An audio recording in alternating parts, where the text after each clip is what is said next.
नमस्कार। भगवद गीता के 7वें अध्याय से मिले कुछ बहुत ही गहरे दार्शनिक सिद्धांतों को आज आसान भाषा में समझने की कोशिश करते हैं। आज हम ये जानेंगे कि भगवान इस दुनिया को चलाते कैसे हैं और ये जो माया का पर्दा है, इसके पीछे छिपे हुए परम सत्य को आखिर कैसे समझा जा सकता है। तो चलिए इस फैसिनेटिंग सब्जेक्ट की गहराई में उतरते हैं। कभी ऐसा महसूस होता है कि छोटी छोटी परेशानियां, छोटे मोटे दुख हमें हमारे बड़े लक्ष्य से भटका देते हैं। ये लगभग हर इंसान का अनुभव है और पता है, गीता इसके पीछे का एक बहुत ही गहरा कारण बताती है। गीता के अनुसार ये जो पूरा ब्रह्मांड हम देख रहे हैं, ये भगवान के दो मेन डिवाइन एनर्जीज से बना है। ये एक फंडामेंटल आइडिया है जो हमें सृष्टि के दोहरे स्वभाव को दिखाता है, और इन्हें समझना असल में वास्तविकता को समझने की पहली सीढ़ी है। तो यहाँ देखिए, सृष्टि का एक बड़ा ही दिलचस्प ड्यूअल नेचर सामने आता है। एक तरफ है अपरा शक्ति, यानी वो 8 भौतिक तत्व जिनसे हमारा शरीर और ये पूरी दुनिया बनी है, और दूसरी तरफ है पराशक्ति, यानी वो कॉन्शियस एनर्जी, वो आत्मा जो इस फिजिकल स्ट्रक्चर में जान डालती है, उसे चलाती है। ये श्लोक कितनी खूबसूरती से परमात्मा और इस ब्रह्मांड के रिश्ते को समझाता है ना? जैसे एक धागा सारे मोतियों को एक साथ पिरो के रखता है, बिल्कुल वैसे ही वो डिवाइन कॉन्शियसनेस इस पूरी सृष्टि को धारण करती है, उसे संभाले रखती है। तो सबसे जरूरी बात यह है कि हर जीव और हमारे आसपास की जो भी दुनिया है, वो इन्हीं दोनों शक्तियों का एक कॉम्बिनेशन है। हर चीज में फिजिकल और स्पिरिचुअल दोनों ही पहलू हैं, और यही संतुलन जीवन का आधार है। लेकिन एक सवाल उठता है, अगर परमात्मा हर जगह है, उस धागे की तरह सब कुछ संभाले हुए है, तो फिर वो हमें इतनी आसानी से नजर क्यों नहीं आता? इसका जवाब छिपा है माया के कॉन्सेप्ट में। माया असल में भगवान की एक दिव्य शक्ति है, लेकिन ये एक पर्दे की तरह काम करती है। ये हमारी इच्छाओं को, हमारी नफरत को इस्तेमाल करके हमें इस मटेरियल वर्ल्ड में उलझाए रखती है, और इसी वजह से हम असली सच्चाई को देख ही नहीं पाते।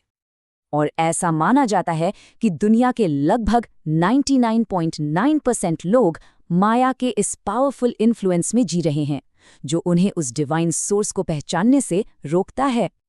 और यही तो माया की असली शक्ति है।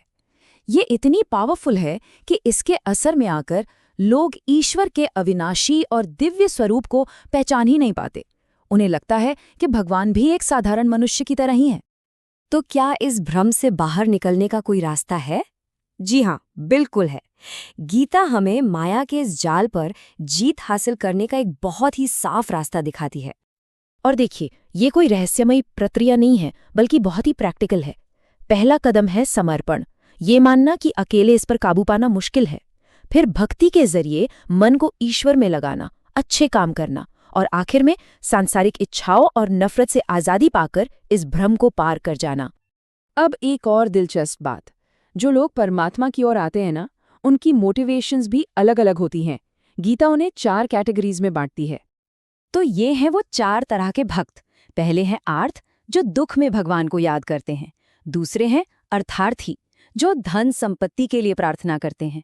तीसरे हैं जिज्ञासु, जिनके मन में ईश्वर को जानने की इच्छा है। और चौथे हैं ज्ञानी, जिन्हें परम ज्ञान है और वो सिर्फ निस्वार्थ भाव से भक्ति करते हैं। श्री कृष्ण कहते हैं कि ये चारों ही भक्त महान हैं, इसमें कोई शक नहीं। लेकिन जो ज्ञानी भक्त है, वो उन्हें सबसे ज्यादा प्रिय है। क्यों? क्योंकि वो बिना किसी भौतिक इच्छा के सिर्फ और सिर्फ प्रेम और ज्ञान के भाव से उनसे जुड़ा होता है। तो चलिए अब बात करते हैं कि इस हजारों साल पुराने ज्ञान का आज की जिंदगी में क्या मतलब है, ये हमारी मॉडर्न वर्ल्ड पर कैसे लागू होता है। देखिए, माया कोई पुरानी या रहस्यमयी चीज नहीं है। आज के समय में ये वो डिस्ट्रैक्शंस हैं, चाहे वो काम पर हो या पर्सनल लाइफ में, जो हमारा ध्यान हमारे असली गोल से हटा देते हैं।